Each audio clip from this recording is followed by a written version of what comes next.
தங்கராஜ் வந்து வீட்டுக்கு வந்தோடனே செம்ம டென்ஷனாக இருக்கார். அதை பார்த்துட்டு அவங்க அம்மா வந்து என்னடா அப்படின்னுன்றாங்க. அதுக்கு வந்து எங்கே அவள் இன்றைக்கும் வரலையா? எப்படிடா வருவா? அவள் தான் கோவத்தில் உட்காந்துருக்காளே, நீ போய் கூப்பிட்டும் வரலையே, அப்புறம் எப்படி வருவா? ஏற்கனவே அம்மாவுக்கு உடம்பு சரியில்லை. முதல்ல போய் உன் பொண்டாட்டி கூப்பிட்டு வர வழியே பாடுறா. ஏம்மா போலவருக்கு வர தெரியாதா? சரிடா நீ கூப்பிட்டு பார்த்தல, அப்புறம் என்ன, மறுபடியும் போய் கூப்பிட்டு பாரு அப்படின்றாங்க. இங்கே பாருமா, நான் எக்காரம் கூட கூப்பிட போக மாட்டேன். அப்புறம் உன் தலையெழுத்து நான் என்ன பண்ணேன்? உன் பிள்ளைங்களையும் என்னால் உன் பிள்ளைய பார்த்துக்க முடியலடா, இந்தா நீயே பார்த்துக்கோ அப்படின்னு சொல்லிட்டு போகிறாங்க. அதெல்லாம் கேட்டு தங்குற சமையல் டேஷன், என்னடா ஒழுங்காக பாட்டி பேச்சு கேட்க மாட்டியா? அம்மா வேணும்ப்பா எனக்கு, பேசாமல் எங்கே என்ன அம்மா கூட விட்டுருங்க. இங்கே பாரு, சொன்ன பேச்சு கேள்றா அப்படின்னு சொல்கிறாங்க. உடனே வந்து எனக்கு அம்மா வேணும்ப்பா ப்ளீஸ்ப்பா அப்படின்னோடனே, அமைதியாக இருக்க மாட்டியா? ஏன் தான் இப்படிலாம் படுத்துறியோ, போடா அப்படி படுத்து தூங்குடா அப்படி சொல்லிட்டு அனுப்புகிறாரு. இங்கே செம்ம டென்ஷன் ஆகிறாரு. இதை இப்படியே விட்டால் வேலைக்கு ஆகாது, இதுக்கு ஏதாவது ஒரு முடிவு பண்ணியே ஆகணும், முதல்ல ஃபோன் பண்ணி கூப்பிடுவோம் அப்படின்னு சொல்லிட்டு யோசனை பண்ணி ஃபோன் பண்ணுறாரு. இங்கே ஃபோனை வந்து எடுக்காமல் அவாய்ட் பண்ணுறாங்க. நம்ம ரேவதி செம்ம டென்ஷன் ஆகிறாரு. ஃபோன் எடுக்க மாட்டேங்கிறாளா, அந்தளவு ஆகிடுச்சா, இப்படியே விட்டால் வேலைக்கே ஆகாது, இதுக்கு ஒரு முடிவு கட்டியே தீரணும் அப்படின்னு சொல்லிட்டு யோசிக்கிறாரு. இங்கே வந்து என்ன ஃபோனை கட் பண்ணி வேறு யார் அப்படின்னோடனே, வேறு யார், அவர் தான். என்ன ரேவதி எடுத்து பேச வேண்டியதானே, அவர்கிட்ட எனக்கு எந்த பேச்சும் இல்லை, என் அண்ணன் மீறி நான் எதுவும் பேசவும் மாட்டேன் அப்படின்றாங்க. அது கேட்டுட்டு உங்கள் அண்ணன் தங்கச்சி வந்து பாசத்துக்கு அளவே இல்லாமல் போயிடுச்சுல்ல அப்படின்னு மலர் சொல்கிறாங்க.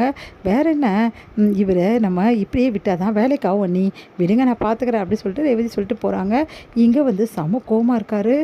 காலையில் எழுந்தோடனே வந்து சரி காஃபி எடுத்துகிட்டு வா அப்படி சொல்லிகிட்டே இருக்காங்க. மலர் கேட்டவங்க மாமியார் கரெக்டாக அந்த டைமில் அவங்க மாப்பிள்ளை வந்து வராரு வீட்டுக்கு. அவரை பார்த்துட்டு, வாங்க மாப்பிள்ளை என்ன காலையிலே வந்திருக்கீங்க அப்படின்னோடனே, எல்லாருக்கிட்டையும் கொஞ்சம் பேசணும் அதனால தான் வந்திருக்கேன் அப்படின்னோடனே எல்லாருமே வந்து வராங்க ஒருத்தராக. சரி சொல்லுங்கள் மாப்பிள்ளை, என்ன விஷயம், ரேவதியை கூட்டும் போது வந்திருக்கீங்களா? நாங்கள் தான் சொன்னோமே 2 நாள் கழித்து அமுச்சு விட்றோம் பேசின்னு சொல்லிட்டு, 2 நாள் ஆகட்டும் அப்புறம் என்ன அப்படி சொல்லிட்டு அவங்க வந்து கேட்குறாரு அவங்க மாமனார். சரி இதெல்லாம் போட்டோம், நீங்கள் யாராவது ஒருத்தர் எனக்கும் ரேவதிக்கும் பிரச்சனை வந்ததுக்கு காரணம் என்னன்னு தெரியுமா அவங்க எல்லாருக்கும், கேட்டிங்களா யாராவது அப்படின்னோடனே, அது புருஷன் பொண்டாட்டிக்குள்ளே இருக்க பிரச்சனை, அது எதுக்கு அப்படின்னு தான் நாங்கள் விட்டுட்டோம், இது புருஷன் பொண்டாட்டி சம்மந்தப்பட்ட பிரச்சனை இல்லை, வேறு ஒரு ஆள் சம்மந்தப்பட்ட பிரச்சனை அப்படின்னோடனே மலரும் மதியம் அப்படி பார்க்குறாங்க ஒருத்தர். உடனே வந்து, மாமா நீங்கள் என்ன சொல்கிறீங்க, எங்களுக்கு ஒன்றும் புரியல அப்படின்றாரு சுரேஷ். என்ன வேணாலும் இருக்கட்டுமே, அதுக்காக ரேவதியை இந்த மாதிரி பண்ணுவாரா, அதுக்கு தான் கூட்டிகிட்டு வந்தேன் அப்படின்னு சொல்லிட்டு பாக்கியராஜ் சொல்கிறாரு. சரி நீங்கள் கூட்டிகிட்டு வந்தது தப்பு இல்லை, ஏன்னா உங்கள் தங்கச்சி வந்து இந்த மாதிரி இருக்கிறது உங்களுக்கு பிடிக்கல, நீங்கள் கூப்பிட்டு வந்தீங்க. ஆனால் என்ன பிரச்சனைன்னு இது வீட்டில் உள்ளவங்க எல்லாம் தெரியணும்ல, நான் எப்படிப்பட்டவன் தெரிஞ்சாதுன்னு உங்களுக்கு எல்லாருக்கும் தெரியும், இது எதனால் வந்ததுன்னு சொல்லிட்டு உண்மையே சொல்லப்போனால் ரேவதிக்கு எனக்கும் எந்த பிரச்சனையும் இல்லை, வேறு ஒருத்தரால் தான் அந்த பிரச்சனையே வந்தது. வேறு ஒருத்தரா, என்ன சொல்கிறீங்க நீங்கள் மாப்பிள்ள அப்படி சொல்லிட்டு அவங்க மாமியார் கேட்குறாங்க. அந்த வேறு ஒருத்தர் வேறு யாரும் கிடையாது, இந்த வீட்டில் உள்ளவங்க தான் அப்படின்னு எல்லாம் அதிர்ச்சி அடைகிறாங்க. நீங்கள் என்ன சொல்கிறீங்க, வேறு யார், மதி தான் இதுக்கு எல்லாத்துக்கும் காரணம், என்ன சொல்கிறீங்க நீங்கள் அப்படி சொல்லிட்டு சுரேஷ் எல்லாருமே கேட்குறாங்க. நடந்த விஷயத்தை எல்லாத்தையுமே வந்து சொல்கிறாரு. அது கேட்டு மதி, அப்போது ஒன்றால் தான் என் பொண்ணு இப்படி வந்து உட்காந்துருக்காளா, என் பொண்ணுக்கும் மாப்பிளைக்கும் பிரச்சனை ஏற்படுத்தி விடதா இருக்கியா, இந்த வீட்டில் பிறந்து பத்தாதா நீ அப்படி சொல்லிட்டு அவங்க மாமியார் தொடர்ந்து வந்து மதியை திட்டுறாங்க.